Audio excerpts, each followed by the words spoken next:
안녕하십니까. 공병호 TV의 공병호입니다. 요즘 한국 사회가 돌아가는 것을 볼 때마다 이따금 떠오른 일이 구한말 이승만 전 대통령이 한선 감옥을 나와서 미국을 향했을 때 그 일이 생각납니다.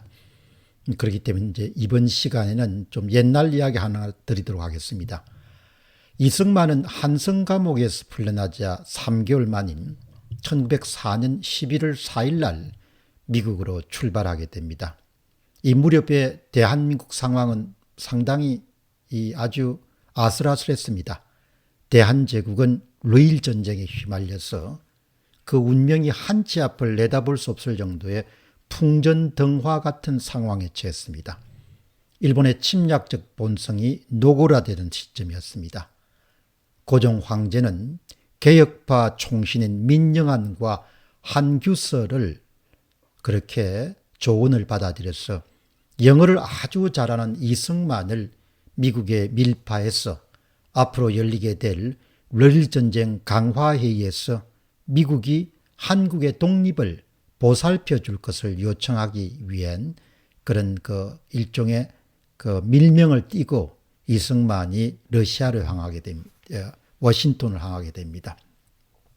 이런 근거는 1882년에 체결된 조미수 상호통상조약에 따라서 미국이 한국을 도와줄 그런 의무가 있다, 이렇게 고종이 해석을 했던 것 같습니다. 당시 미국 상황은 전혀 그렇지 않습니다만은 아무튼 조미수 상호통상조약을 두고 한미 사이에 상당한 그런 해석의 차이가 있었습니다. 고종 황제가 그를 궁중으로 불러서 친히 밀명을 하달하려고 했지만 이승만은 무능한 고종 황제의 아련 자체를 거부했습니다. 여기서 우리는 이승만의 강단과 소신을 충분히 확인할 수 있습니다. 이승만은 샌프란시스코, 로스앤젤레스 그리고 시카고를 경유해서 1904년도 12월 31일 날 제야의 밤에 워싱턴 DC에 도착했습니다. 이승만은 자신에게 주어진 임무를 잘 수행하기 위해서 어렵게 루스벨트 대통령을 아련하게 되는데 그 시점이 1904년 7월이었습니다. 뉴욕 오이스터 베이의 여름 백악관을 찾아갔습니다. 그러니까 1905년이겠네요. 1905년 7월이었습니다. 때마침 루스벨트는 강화회의장으로 향하는 도중에 대통령을 예방한 러시아 대표단을 맞아서 눈코 뜰 새이가 없을 정도로 바빴지만 한국 대표들에게 시간을 내주었습니다. 이 역사적 해견에서 이승만은 루스벨트 대통령에게 탄원서를 제출하고 언제든지 기회 있는 대로 조미수 상호통상조약을 돌아봐서 이 아주 힘든 어려운 상황에 처한 조선을 좀 도와달라, 대한제국을 좀 도와달라, 이렇게 요청을 합니다. 이에 대해서 루스벨트는 사안이 워낙 중대하기 때문에 공관을 통해서 정식으로 탄원서를 보내주면은 그것을 강화회의에 제출하겠다, 이렇게 대답하게 됩니다. 루스벨트가 보여준 태도가 이승만이 기대했던 것 이상으로 상당히 고무적이었습니다. 이승만은 그날 밤으로 기차를 타고 워싱턴의 한국공사관을 찾아가서 당시에 주미공사였던 김윤정 대리공사를 붙들고 필요한 조치를 공관에서 당장 취해달라고 그렇게 요청합니다. 여기서 우리는 바로 당시 주미공사였던 김윤정이란 인물을 주목하게 됩니다. 김윤정은 1869년에 태어나서 1949년에 사망한 인물로서 그는 봉국정부의 정식 훈령이 없기 때문에 그렇게 협조할 수 없다, 그렇게 딱 잡아떼게 됩니다. 이승만은 다양한 수단, 본인이 동원할 수 있는 모든 수단을 다 동원해 가지고 그렇게 설득했지만 쉽지 않습니다. 기록에 따르면 이승만은 별말을 다 하고 길길이 뛰고 달래면서 얼러보았지만 김윤정은 협조하지 않았다, 그렇게 기록되어 있습니다. 결국 하와이 교포들의 탄원서는 미국 정부 당국에 제출되지 못했고 사문화되고 말았습니다. 이 결과로 포츠몰스 강화회의에서 한국인의 목소리가 반영될 수 있는 그런 가능성 자체가 원천적으로 차단되고 말았습니다. 김윤정 주미공사는 당시로서 아주 파격적으로 온 가족이 모두 다 미국에서 거주할 정도로 앞선 사람들이었습니다. 이승만이 거듭거듭 김윤정에게 정식으로 대통령에게 탄원서를 제출해달라 이렇게 요구했지만 계속 거절하게 됩니다. 마침 그때 주미공사관을 방문한 장소에서 김윤정의 장남인 김용주를 우연히 보게 됩니다.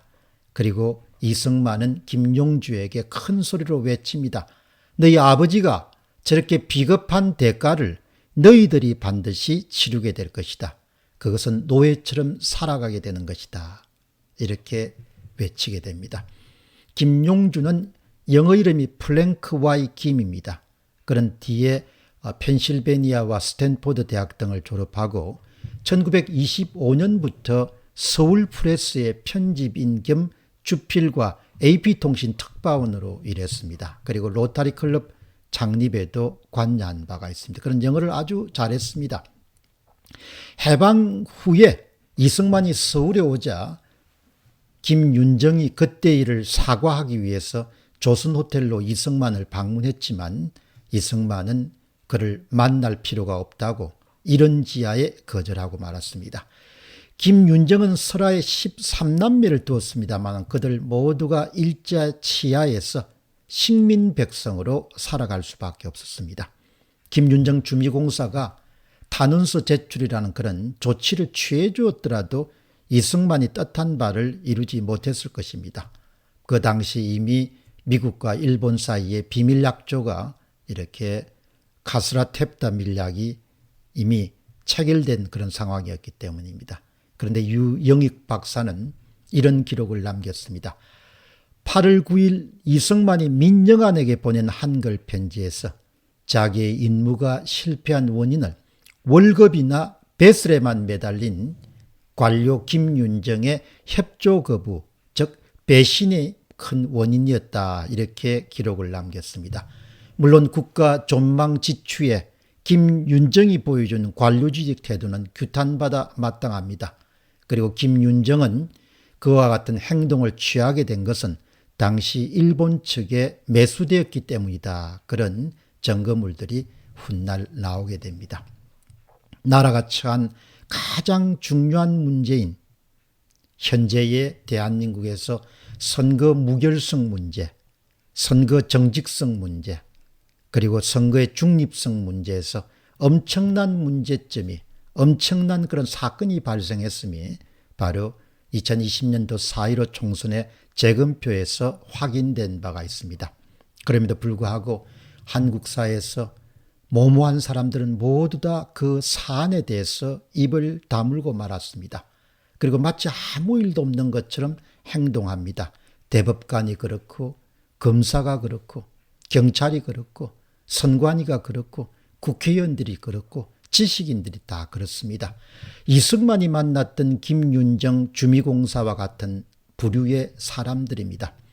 결국 그들의 침묵, 그들의 무관심, 그들의 의도적인 회피, 그들의 비겁함 등은 두고두고 우리 사회에 짙은 그림자를 드리우게 될 것입니다. 그리고 세대를 이어서 엄청난 비용을 치르도록 비용 청구서가 날라올 것입니다. 우리 선대들이 어렵게 일으켜낸 자유민주주의 체제가 그냥 골경만, 외관만 남게 되는 것을 뜻합니다. 그리고 국민이 스스로 선거를 통해서 지도자를 선출하고 교체할 수 없는 그런 아주 충격적인 그런 일이 이 땅에서 일어나게 된 것입니다. 최근에 우리 사회가 그 중요한 사안에 대해서 대선 전국에서도 철두철미하게 이렇게 함구하는 것을 보면서 저는 늘 1904년과 1905년 사이에 이승만이 주미공사 김윤정을 찾아갔을 때 김윤정이 본국에 훈령이 없기 때문에 일본의 매수가 돼가지고 그냥 그것을 깔아뭉개는 그 부분이 생각납니다. 이승만이 김윤정의 장남인 김용주에게 너희들이 아버지의 비겁함 때문에 노예처럼 살게 될 것이다. 이렇게 외쳤던 것이 오늘날 우리에게 주는 메시지는 매우 깊고 매우 여운이 강합니다. 비겁함의 대가를 자주 생각하게 되는 그런 나날입니다. 공병호 TV의 공병호였습니다. 감사합니다.